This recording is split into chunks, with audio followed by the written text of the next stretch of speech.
Welcome to RPRA's Blue Box Program Wind-Up Plan Consultation, Session 2. At this time, all lines are in listen mode only. To ask a question at any time during the presentation, or for technical assistance, please type your question in the text box provided on the screen and press Enter. As a reminder, this webinar is being recorded. I will now turn the webinar over to Jess Turkett, Communications Advisor at RPRA. Thanks, PJ, and thank you all for joining us today. This is the second session in our consultation webinar series on Stewardship Ontario's proposed plan to wind up the Blue Box program and transition it to the IPR framework. We will be hosting a number of webinars throughout this week, as Jeff will allude in a couple slides. As PJ mentioned, you can ask a question at any time during the webinar.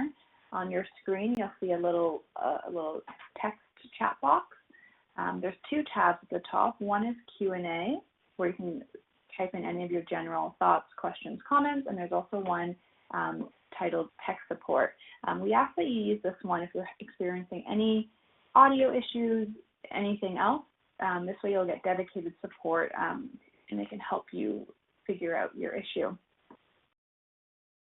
We will be pausing at key moments throughout the presentation to respond to your questions, as well as we'll be posing some questions to the audience. These are these key questions that we would like feedback on. These are also the same questions that you will see in our online survey, one of the ways that we're soliciting feedback. We are expecting a large number of attendees today, so if we don't get to your question, we will be compiling and posting all Q&As following the consultation.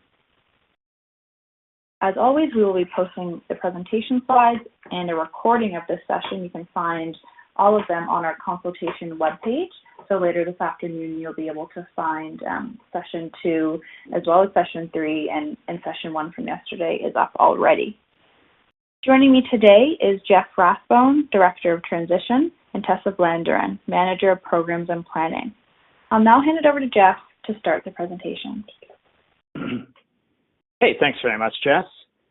So again, welcome to session number 2. And today we'll be focusing on some of the key elements of the Stewardship Ontario wind-up plan, related to competition, conflict of interest prevention, data management during and after transition, and intellectual property. Again, how to manage that and the ultimate disposition of SO intellectual property.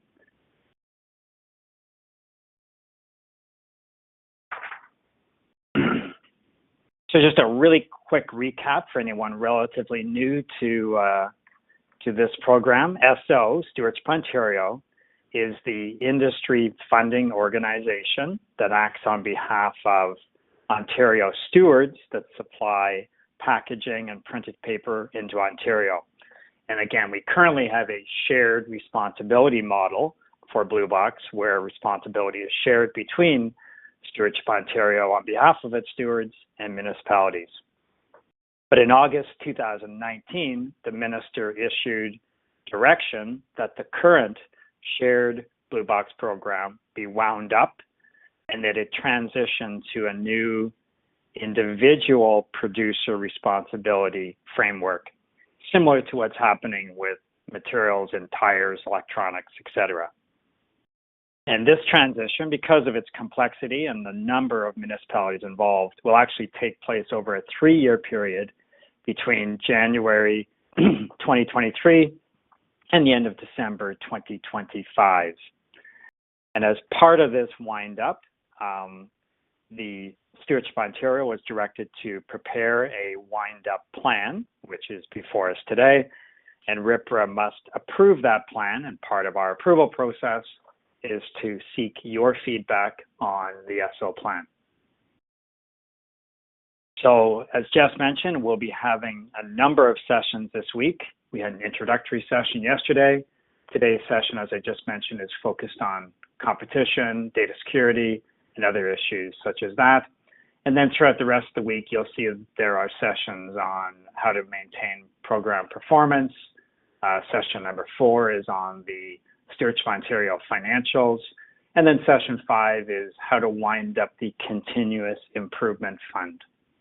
And then next week, we're moving more to online group discussions. And I know a number of you have already registered for those.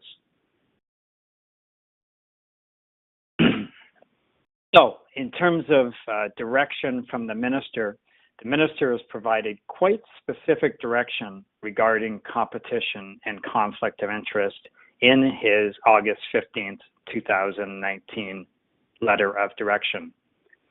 First, the minister directed that the Stewardship Ontario plan should or shall support competition and not adversely affect Ontario's current and future marketplace for Blue Box.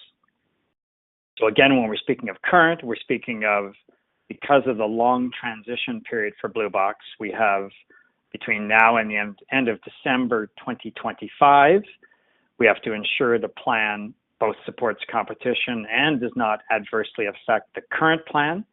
And also we're looking for conflict of interest mitigation such that the future marketplace under the RRCEA or the individual producer responsibility model will also not be affected.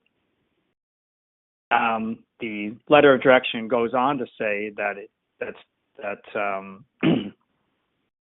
that SO should not also provide for unfair or preferential treatment of any public or affected parties. So quite a high level of direction with respect to competition. And one of the reasons for this is that the RRCEA framework of individual producer responsibility encourages competition and encourages innovation, with the thought that competition and innovation can lead to greater efficiency and better performance in the new programs. However, the details of these service and performance requirements are contained in the regulations for that particular material stream. So we have the umbrella legislation of the RRCEA, but then we have individual regulations for each material group or each material system, such as Blue Box. What we have seen where regulations are now in force for tires and for batteries, we see multiple producer responsibility organizations, and you'll see we call those pros in the new world, in both tires and batteries. But of course, because the new regulation for Blue Box is not yet available, we do not have direction on how the Blue Box system will specifically work under these new regulations. The question was asked yesterday on the introductory session of if we knew when the Blue Box regulations would be issued. We do not know. That's the responsibility of the ministry. And but we are preparing for the possibility that the draft regulations will be released at some point during this consultation and review period for the SO Blue Box wind-up plan between now and the end of December. Now I'm going to shift, as I mentioned, the direction looks at both competition and looks at conflict of interest prevention. So with respect to conflict of interest prevention, the direction, again, is very specific that Stewardship Ontario take all necessary steps to ensure that there is no real, potential, or apparent conflict of interest. And note that this direction is both for the development of the wind-up plan and for the implementation of the wind-up plan. The direction goes on to note that the plan, as it's developed and implemented, should also address any real, potential, or apparent conflict of interest with respect to the Stewardship Ontario relationship with the Canadian Stewardship Services Alliance, CSSA, and to take any necessary steps to ensure that CSSA does not receive any preferential treatment over any other new markets that may be created under our RCEA, and those could include pros or other service providers. So again, the direction is quite specific and quite a high level of conflict of interest requirement, using the words real, potential, or apparent conflict of interest. And it's important to look at the context of when this direction letter was issued, excuse me, in August 2019.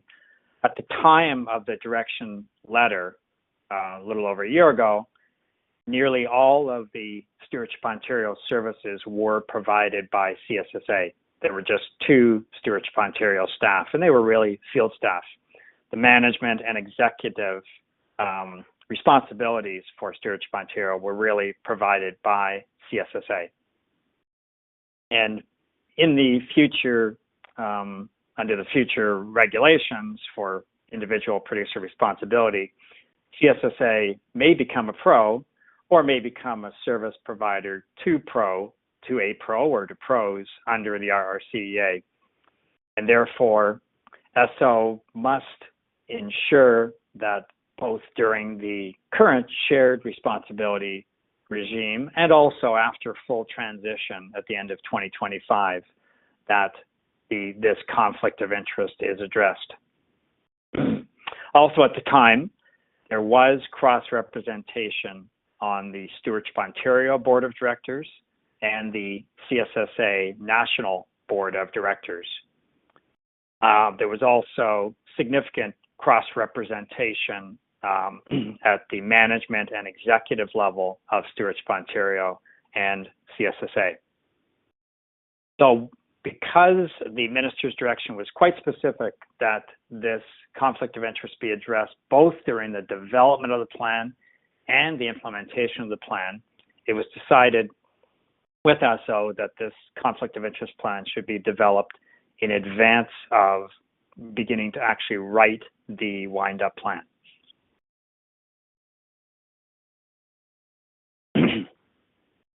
So SO wrote a conflict of interest plan.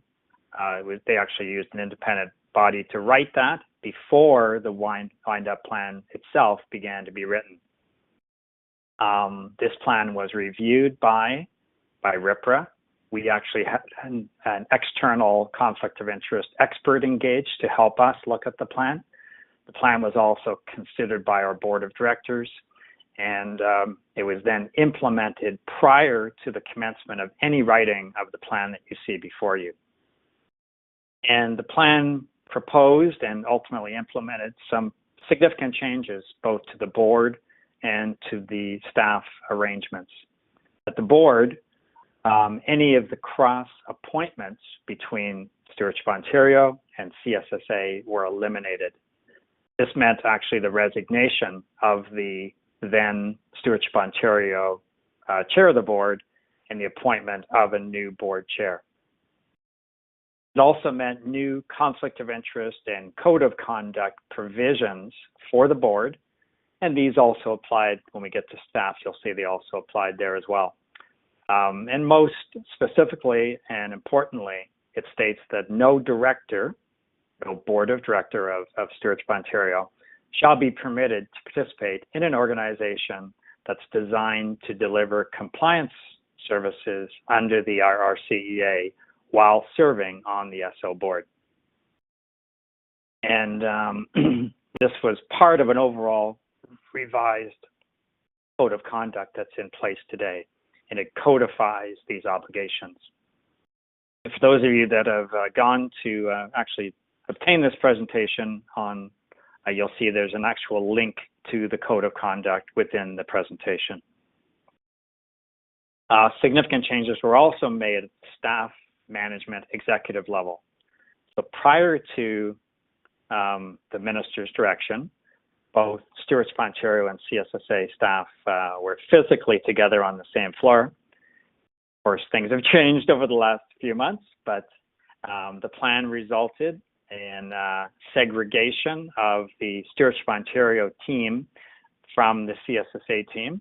So the SO team is now on a separate floor with separate access cards, and also a new independent management and executive team was brought in for the remaining 4 to 5 years of the term of Stewardship Ontario, both to write and implement the wind-up plan, and also to oversee the Stewardship Ontario's obligations under the Shared Responsibility Program during transition. And many of you may have listened to the SO consultation on this wind-up plan that was led by Gemma Zucchini, the new CEO or Executive Director of Stewardship Ontario, and by Lyle Clark. I believe he's the Director of Operations of Stewardship Ontario with this new team. And of course, as I mentioned, the new team is also subject to the Code of Conduct. And again, most specifically, that the exec team cannot be involved with any organization that's designed to deliver compliance services under the new RRCEA. So again, this individual team is now responsible for all the key policy and management decisions or recommendations that are independent of CSSA, and they have the oversight of the new independent Stewardship Ontario board. So with that, I will take a pause and pass back to Jess, and she can refer to the questions that we'll be asking you. Give us some feedback on. Jess. Thank you. So yes, on this slide, as I mentioned at the beginning, we're taking the time to pose some questions to you to get your feedback on certain elements of the plan that are quite key. As I mentioned again, that these questions are the same ones that you will see in our online survey, which there will be a link at the end of this presentation. There's also a link on our website. Just another way to give us your feedback. So the first question here is, do you think the steps taken by SO sufficiently prevent conflict of interest? And of course, you don't have to answer this right now, but just give it some thought, and whether you're sending us an email with your feedback or doing the online survey, keep that in mind when sending your feedback to us. Jeff, I do have one question for you here. If the new regulation for blue box materials is released in the next 10 days or so, will Rpra add a consultation session to assess any potential implications for the SO windup? No, it's a very good question, and it's certainly something we could consider. I think one of the challenges of all of the wind-up consultations has been segregating questions that relate to wind-up from questions that relate to the new regulations.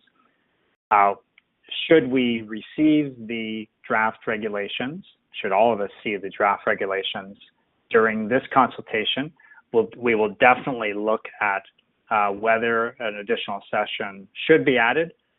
We can also potentially integrate it if the new regulations come very quickly into some of the breakout groups. So I think it's a great suggestion and something we'll absolutely consider. Great, thank you. That's it for questions right now. We can move on to the next section.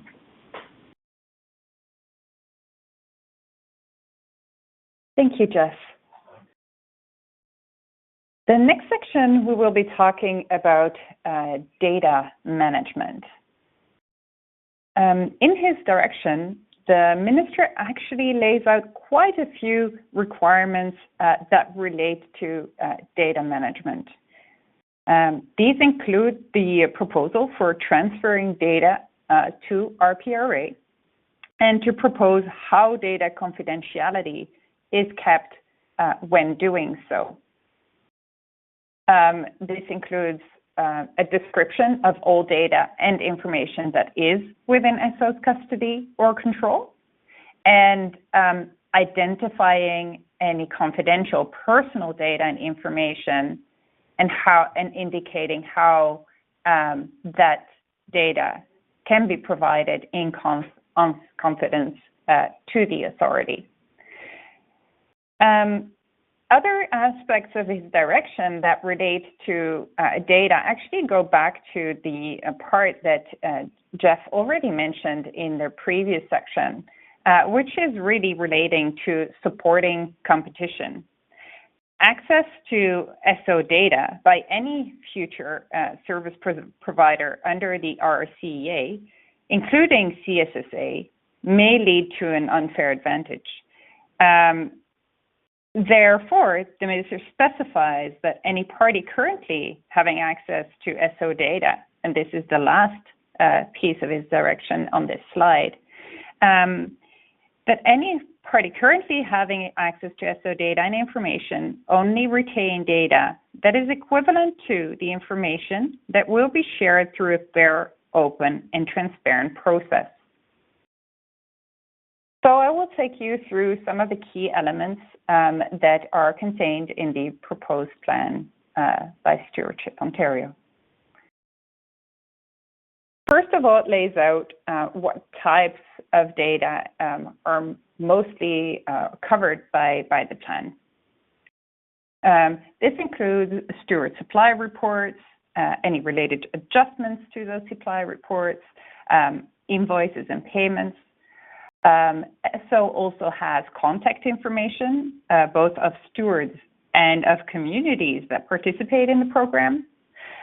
Stewardship Ontario has banking information that they use for the purpose of paying municipalities and First Nations communities and for paying vendors.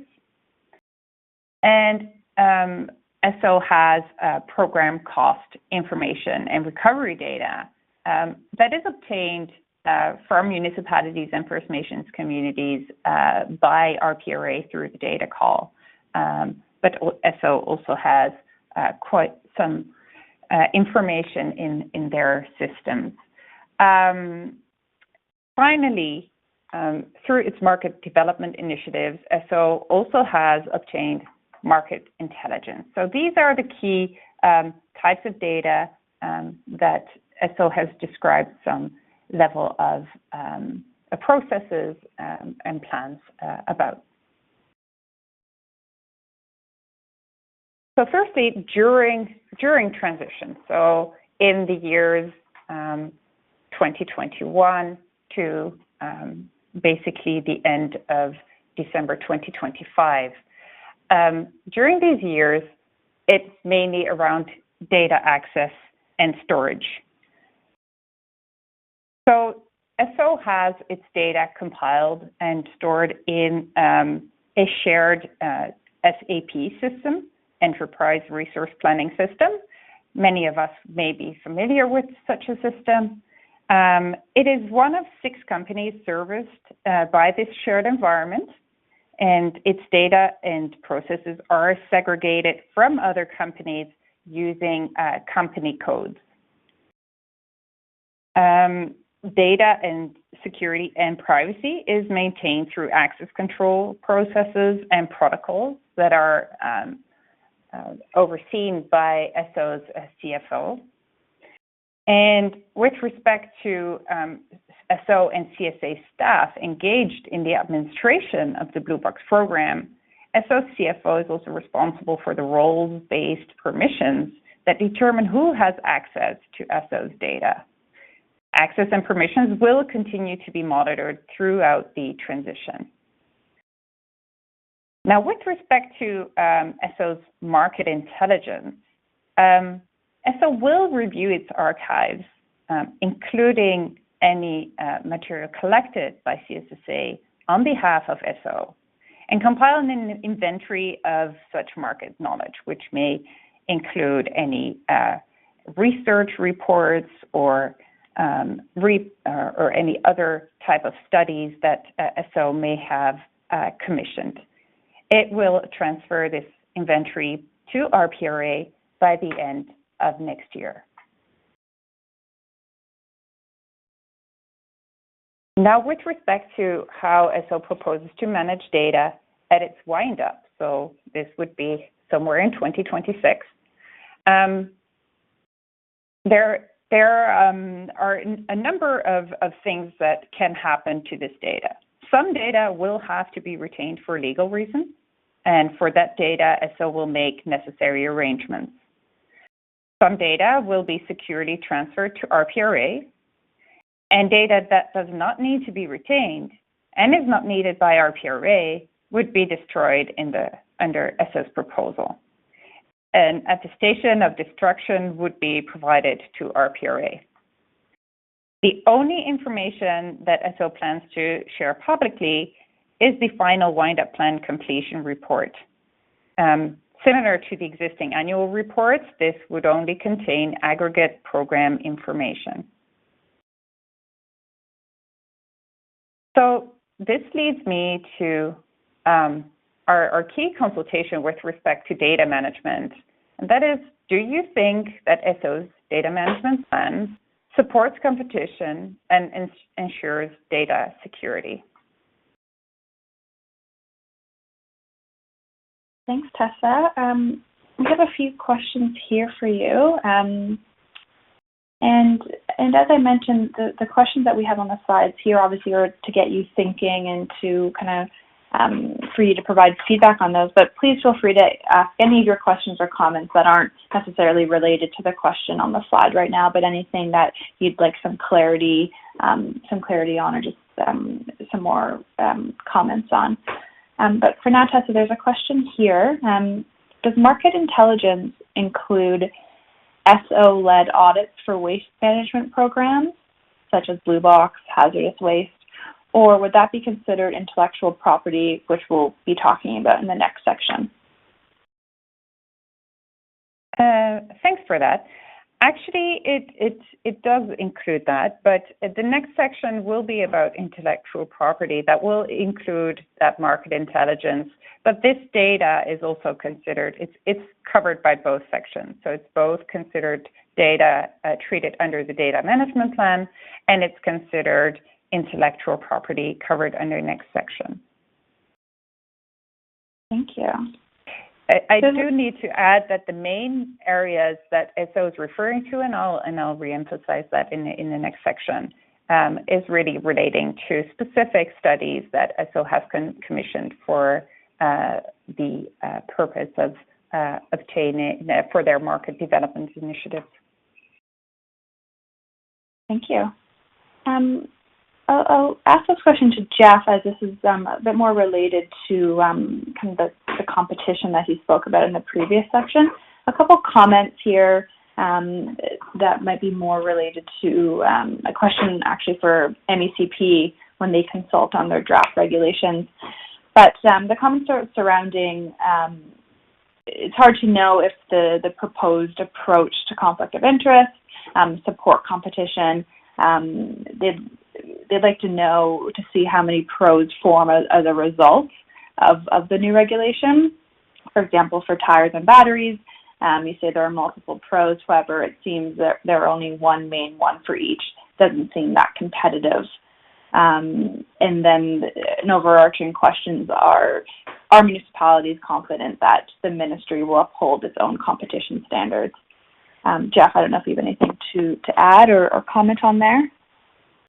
I think, as you noted, Jess, particularly on the second portion of the question, clearly that's something that should best be addressed to the ministry at the time that they are consulting on the draft Blue Box regulations.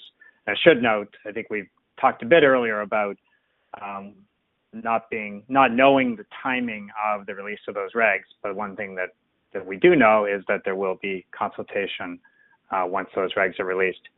And secondly, I think our primary responsibility as Rpra and SO's responsibility in writing this wind-up plan is to ensure that there are not barriers to competition, and or at least to minimize those barriers. So I think that's what we'll want you looking at as you review this plan.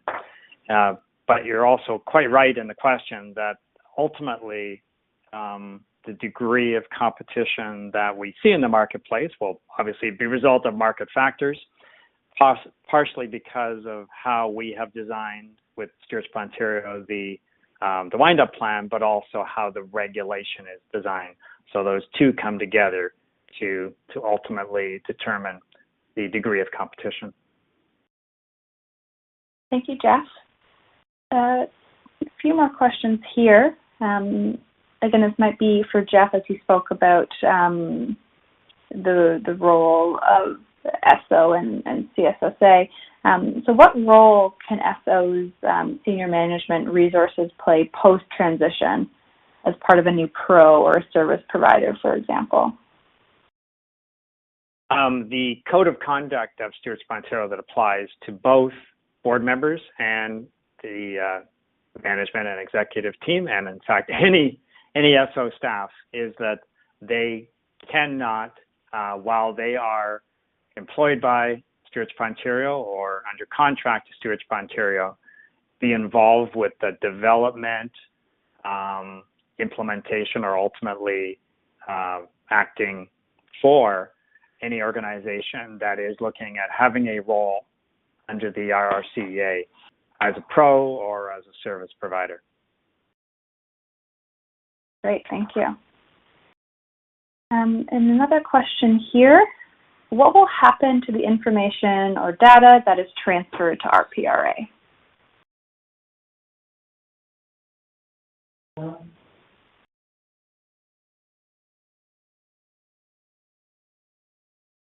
I thought, Tessa, do you want to take that one, please?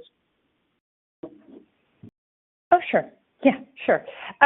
So any data will be transferred to Rpra, will be used in the registry. However, Rpra will only ask for information that will be useful for the purposes of its oversight function under the RRCEA, or supporting the marketplace under the RRCEA.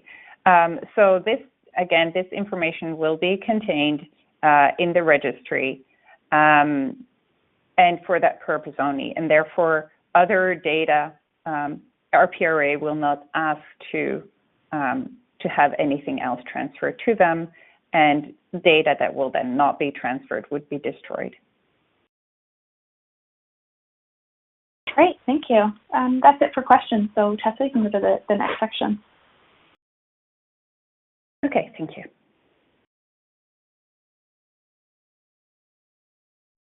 We move on to intellectual property, our final topic for today. This relates again to the Minister's direction with respect to supporting competition in the Ontario marketplace for paper products and packaging. And the reason for this is that parties that have intellectual property under the existing program may have a competitive advantage if they were to be actors under the RCEA as well. So what are we talking about when we think of Stewardship Ontario's intellectual property? So this includes market intelligence, as we already briefly talked about, and things like domain and business names, trademarks, and the SO website. With respect to market knowledge, SO proposes to compile an inventory of all studies, research projects, and reports commissioned in support of its market development efforts. They would be transferred to Rpra by the end of next year. I just briefly want to come back to the question that we had before, when it was asked whether the waste audits are considered intellectual property or data. I just want to make it clear that the raw data with respect to the waste audits is not owned by SO, is owned by the municipalities or communities that are hosting these audits. The information that SO has in that respect is the aggregate data that is also with the CIF, and the reports, aggregate reports, are actually already public. So with respect to this particular aspect of intellectual property, this really relates to the reports and research projects that SO directly commissioned from third parties, really for the market development efforts. So these would be transferred to Rpra by the end of next year. With respect to other IP assets, SO proposes to transfer, for example, legal ownership of the trademark and the website to Rpra. The proposed plan also contemplates IP assets owned by CSSA, but used by SO. These rights would be retained by CSSA after SO winds up. And this includes, for example, the MCD methodology. That's an important part of the new fee-setting methodology that SO proposes as part of this wind-up plan. And we'll discuss the content of that in a bit more detail tomorrow in session 4. Finally, in terms of intellectual property, the Continuous Improvement Fund has a significant amount of intellectual property, which is worth mentioning in this context, even though we will be talking about it as well on Friday in session 5. This includes deliverables from approximately 750 projects, and it includes training materials, guidance documents, and models, etc. And CIF does want to continue to provide access to these materials after it's wound up, and obviously subject to confidentiality limitations, and has already issued a request for expressions of interest for parties who may want to host and provide that access in the future in September 2020. So that concludes this section. From your perspective, does the plan support competition in Ontario's current and future marketplace for the collection and recovery of paper products and packaging? We look forward to hearing from you. Thanks, Tessa. There's a question here for you, and you briefly spoke on a previous slide. Given the previous close integration of SO and CSSA, does Rpra have clear sight of how much SO data, market intelligence, etc., currently resides with CSSA? You mentioned the MCD methodology, for example, but is there anything else you'd like to add to that?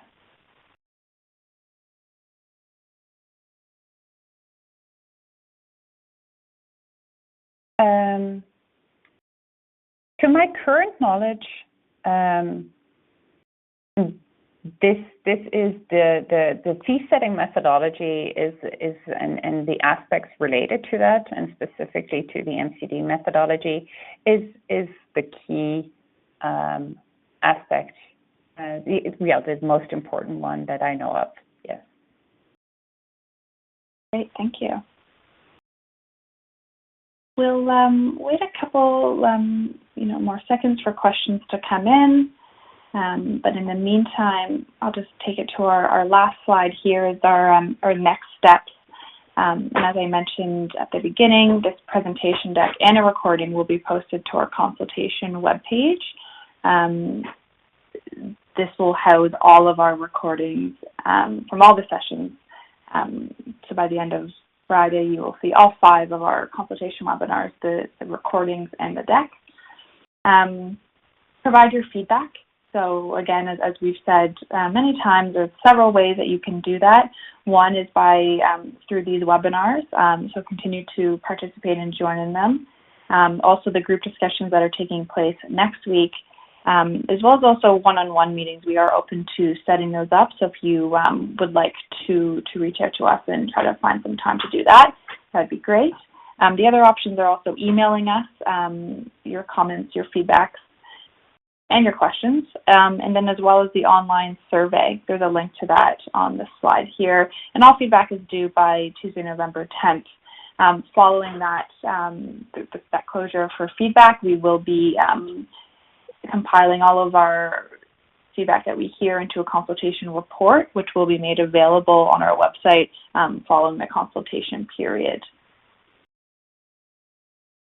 So, there's one question here. Maybe this is for Tessa, and then if Jeff wants to add anything. How many economists have been involved in developing the plan? Maybe I can answer that. So I think the answer is 0 in terms of economists, but as part of the new SO management team that's been brought in, it does include 1 full-time chartered accountant and also one part-time accountant, that accountant being the now retired accountant who looked after SO previously. So certainly a lot of involvement from accountants, but I don't believe any involvement from economists. Just also following up on the last question regarding access to SO data and intellectual property by Rpra. As a general overarching rule, Rpra has the authority and ability to request any information from Stewardship Ontario. So should there be areas that we wish to review more closely in terms of what is being held by Stewardship Ontario, we have the ability to specifically request that information. Great, thank you, Jeff. I don't see any other questions here, so if Jeff and Tessa, I'll hand it over to you for any final words. Yeah, I think that's it for today. Thanks for participating today, and hopefully you found this useful. And we look forward to having most of you on the next 3 sessions as well.